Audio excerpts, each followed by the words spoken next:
Hi, everyone. I'm Kirsten Davidson, your host and creator of my wellness podcast, Mind the Gaps, surrendering our typical ways of looking at life to step out of our comfort zone and into our growth zone.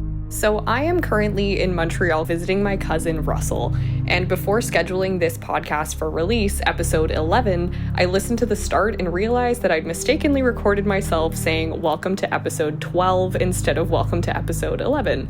Rather than correcting it myself, I asked my cousin if he could reintroduce the show for us today. So thank you, Russ, for saving the day and adding some Davidson flair to today's episode. Welcome to episode 11, Love versus Fear. Today, I'll be talking about how we can start to become more aware of the motives behind our thoughts, feelings, and actions, aware of whether we're coming from a place of acceptance or a place of resistance, whether we're trusting the process or trying to manipulate situations, whether we're coming from a place of love or a place of fear. I've witnessed the power of love versus fear awareness completely transforming and upgrading our quality of life within myself, my clients, my family, and my social sphere. And because of all this transformation, I'm so excited to unpack the concept with you on this platform. Mind the Gaps subway station pun intended. For all things Mind the Gaps, you can find me on Instagram at kirsten.davidson. I'm happy to answer every single one of your questions, comments, or feedback, and most of all, I'm happy to have you as part of the Mind the Gaps community. If you're interested in booking a therapy session with me, please feel invited to email me at kirsten@mindthegaps.co. You can also schedule a session online through the link found on all my social media platforms. Thank you so much for tuning in, and I hope you enjoy.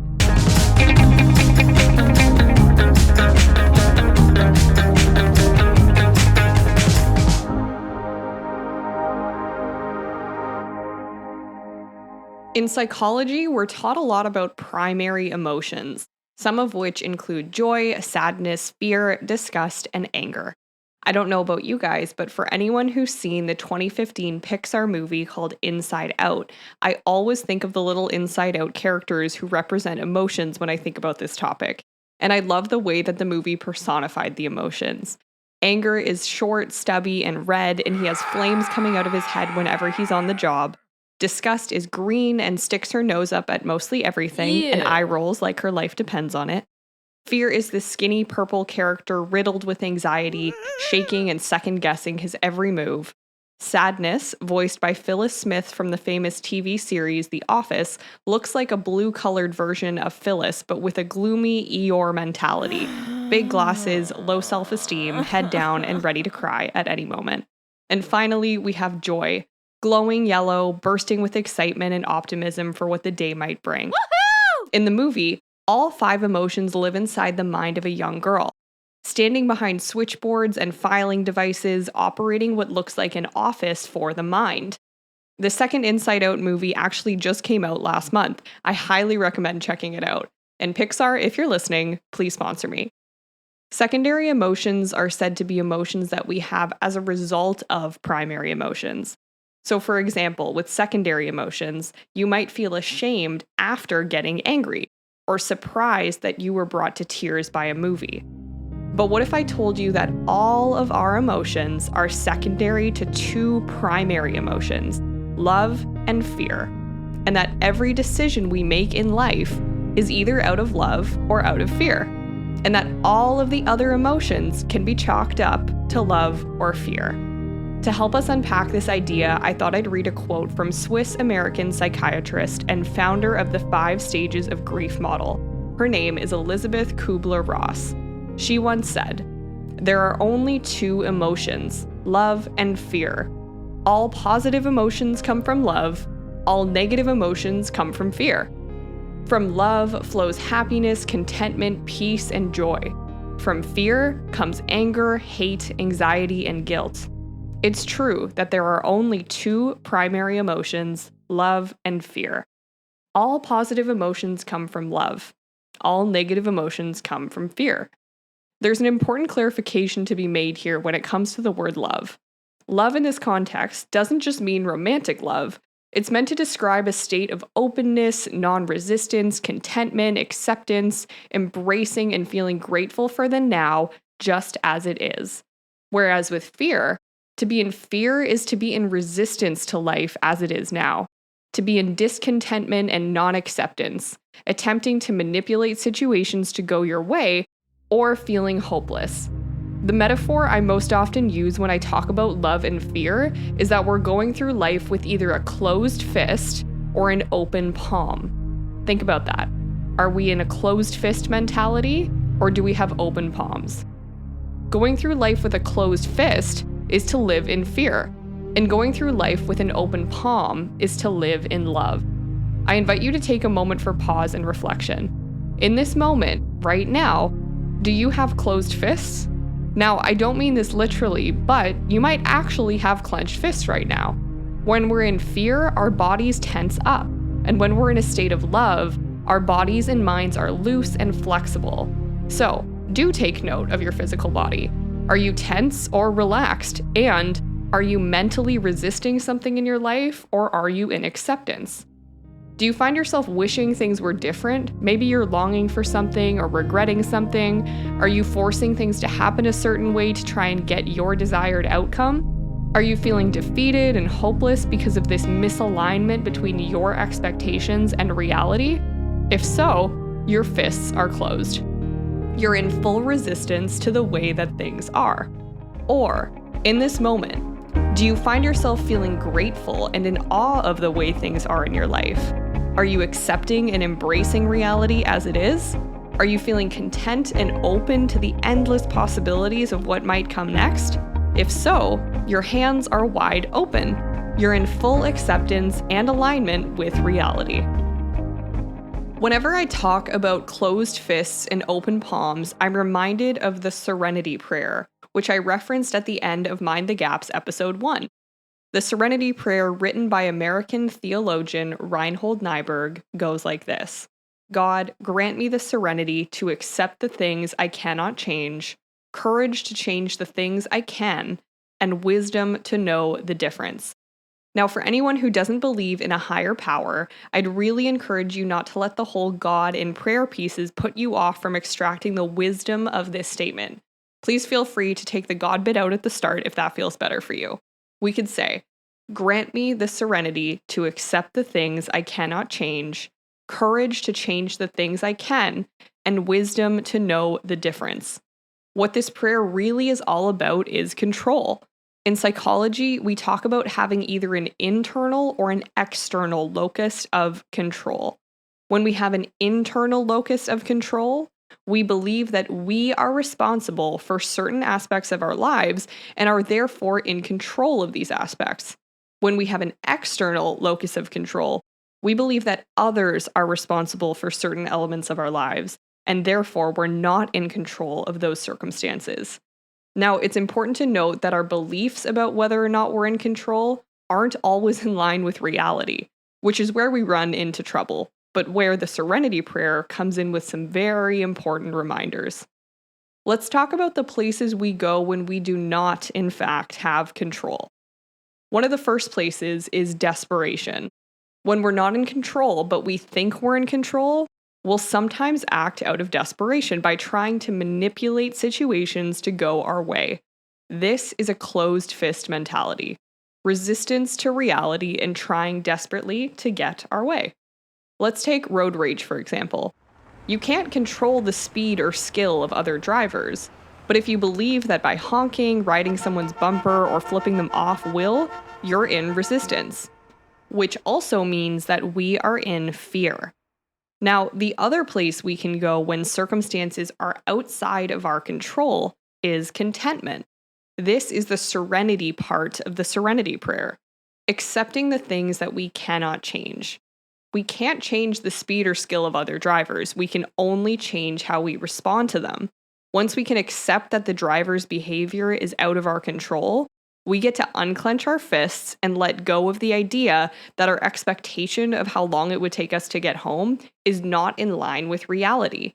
And there's really nothing we can do about it in that moment. Traffic is not personal, but when we take it personally, we're in fear. Now, I'm not expecting us to love traffic, who does? But as a reminder, to approach life with an open palm doesn't mean to feel elated and happy about everything. We're gonna feel angry sometimes, but serenity can quickly bring us back to love by putting out the fire coming out of the head of our little inside out anger character before he explodes. Now, let's talk about the places we go when we do, in fact, have control. Number one is idleness. To be idle is defined literally as spending time doing nothing. The word tends to have a negative connotation, as in to be lazy, sloth like, avoiding doing work.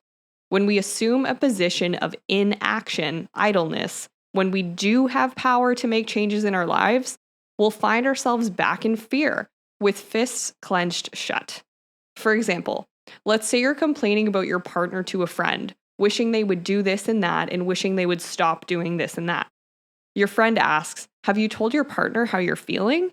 You reply, "No, there's no point. It is what it is." This is what's called a defeatist mentality. You're aware that your relationship isn't the greatest, but you've accepted this as your fate, even though there are options and actions for change. Now, it's not your responsibility to change your partner's behavior. That's up to them.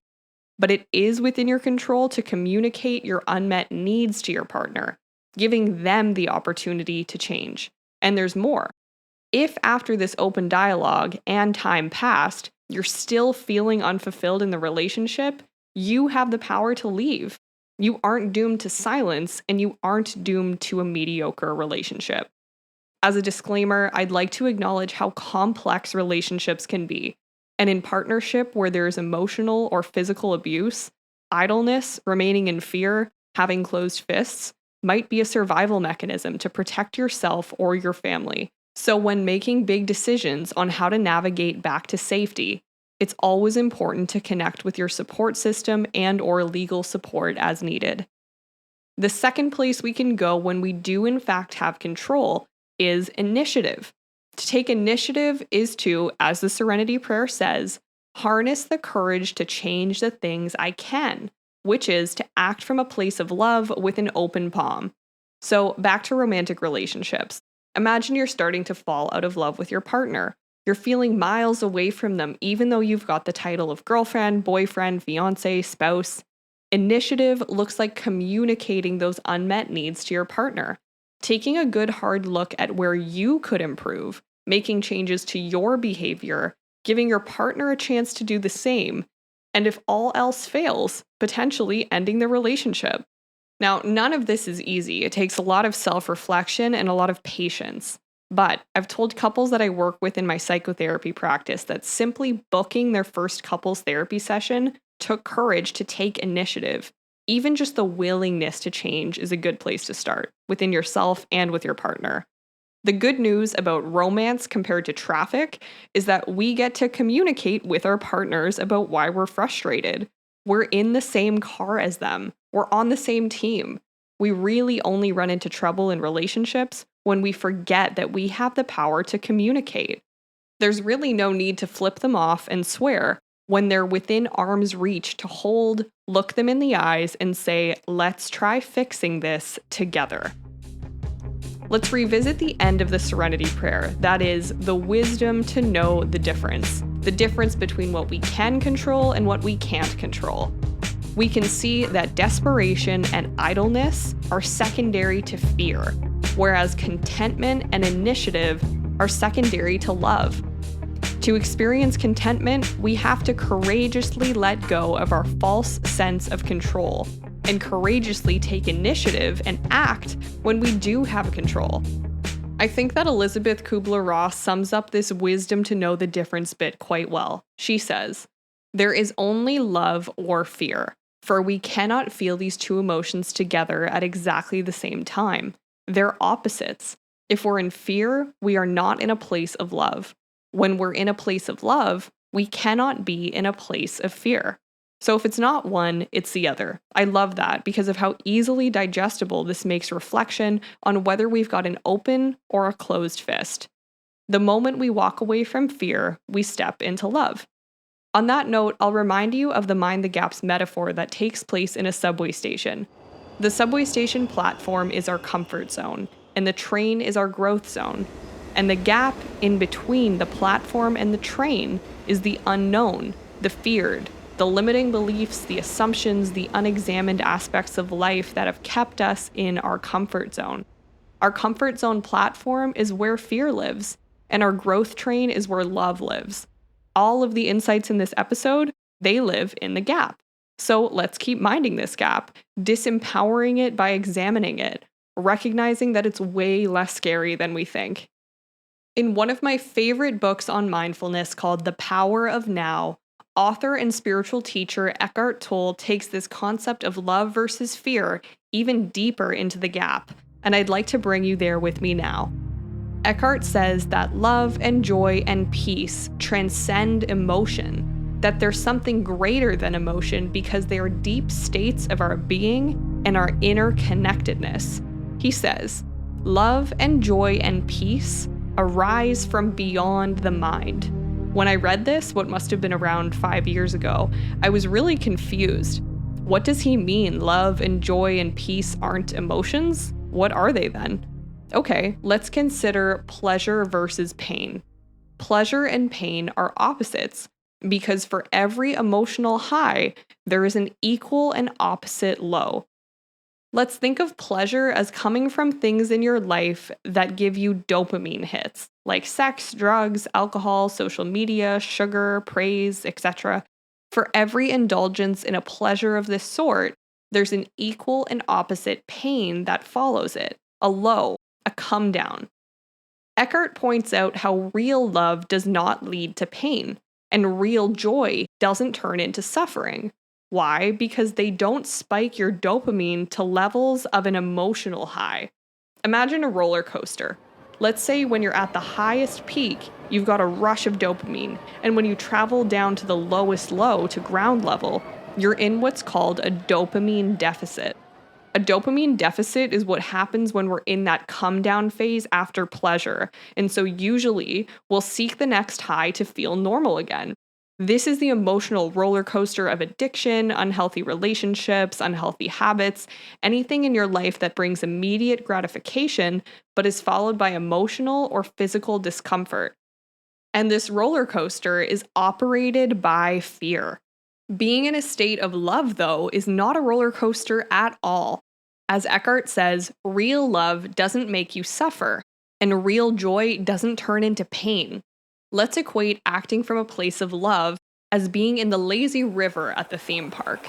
Here you get to feel contentment and allow the current to lead you where it may, and you're not strapped in. You're free to move around as you please. There are no spikes in stress hormones here, and because of this, you're better able to handle when issues do arise, as they inevitably will. But they won't feel as extreme as the highs and lows of that roller coaster. So it's a courageous feat to be an active participant in life, even when you're leading with love, let alone when you're strapped in to the highs and lows of fear. Now, let's get back to what Eckhart said about love, joy, and peace transcending emotions. If we're not our emotions, we're a conscious witness to them, we're not them because we experience them, then he's arguing that our true self, capital S for self, our pure form, our essence, our consciousness, whatever you'd like to call it, is love. That love is what exists at our core when we remember that all the other emotions are experiences. They're not who we are. Who we are conscious beings having a human experience. And that love lives at our core. Now, life doesn't always feel like a lazy river, but I promise you that the river is there waiting whenever you'd like. I'd like to normalize first and foremost that shit happens. But the sooner we can come to terms with this shit, that things go wrong, the sooner we can go from highs and lows to smoother flows. That sounded like Dr. Seuss, but what the hell, let's leave it in. As American psychiatrist and author Scott Peck has once said, quote, "Life is difficult. This is a great truth, one of the greatest truths. It's a great truth because once we truly see the truth, we transcend it. Once we truly know that life is difficult, once we truly understand and accept it, then life is no longer difficult. Because once it is accepted, the fact that life is difficult no longer matters." End quote. We get to choose whether the difficulties in life land in fear or in love. When we believe that life is supposed to be easy, we'll be in fear the second that it's not. But when we accept that the beauty of life comes from trials and tribulations, we always get to exist in love or be faster at returning to love no matter what comes our way. The way we experience our lives is entirely dependent on the stories we tell ourselves about it. Like I've said before, what we think about, we bring about. When fear comes up, let's face it as a teacher to lead us back to love. Let's call on our inside out characters from the start of the episode: fear, joy, anger, disgust, and sadness. Now, fear, anger, and disgust aren't bad emotions. They've got roles to play in notifying us when we're in danger or when we need to attend to our physical or mental health. They're teachers designed to bring us back to safety. It's not the emotions that are bad, it's how we choose to respond to them that matters most. If I feel angry because someone mistreats me, that's healthy and normal. I can pay attention to the anger, process it, and return to love by either standing up for myself or removing myself from this person's life. But if I get stuck in anger and I don't make any changes, I'm back on the roller coaster with fist closed in fear. Now, joy is, of course, already living in love. Joy is what we get to experience when we've done the work to get off the roller coaster. But what about sadness? Sadness is a tricky one, since at a glance, we might group it with fear, anger, and disgust. But sometimes we cry because of how much we love. I'll say that again. Sometimes we cry because of how much we love. Sometimes we cry because of how grateful we are for the good stuff in life. And sometimes we cry when we get to let go and feel supported by those around us. What I love about the movie Inside Out is how they conceptualize the complexity of sadness and joy coexisting, working together. The young girl in the story has a lot of pent-up anger. She's going through some tricky life transitions, and the emotion characters in her mind aren't really sure how to navigate these changes. Joy is frantically running around trying to protect the young girl from the other four emotions, until she lets sadness take center stage. Sadness comes in to let the young girl feel her feelings. She lets down her guard, cries, and is then met with warm hugs and empathy from her parents. In the movie, they call this moment creating a core memory. That is a memory literally and figuratively colored by the blue of sadness and the yellow of joy. In my job, I see tears as a beautiful thing. When I say something that strikes a nerve with a client as I'm validating their deepest pains, and I see them tear up, this means there's impact. This means there's release as their fists move from closed to open, letting go of fear and inviting love. It might sound counterintuitive, but I can proudly say that I make people cry for a living, and it's rewarding as hell.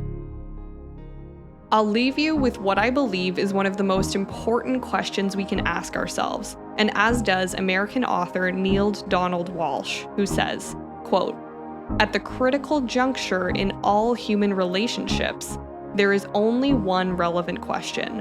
What would love do now? What would love do now? No other question is relevant. No other question is meaningful. No other question has any importance to your soul." End quote. What would love do now? Love would, as told to us by the Serenity Prayer, accept the things we cannot change and courageously take action on the things that we can change. Surrender the rest. Open your palms, pick up your tube for the lazy river, and as said by theologian and philosopher St. Augustine, love and do what you will.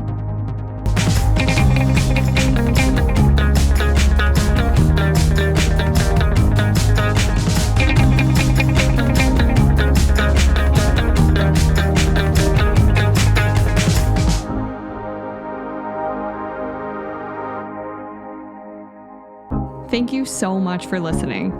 If you enjoyed the episode, it's always appreciated for you to follow Mind the Gaps on your podcast streaming platform and to share it with your friends and family. To stay up to date on the show, you can find me on Instagram at kirsten.davidson. Thanks for minding the gaps with me today. I'll see you next time on the journey out of our comfort zone and into our growth zone.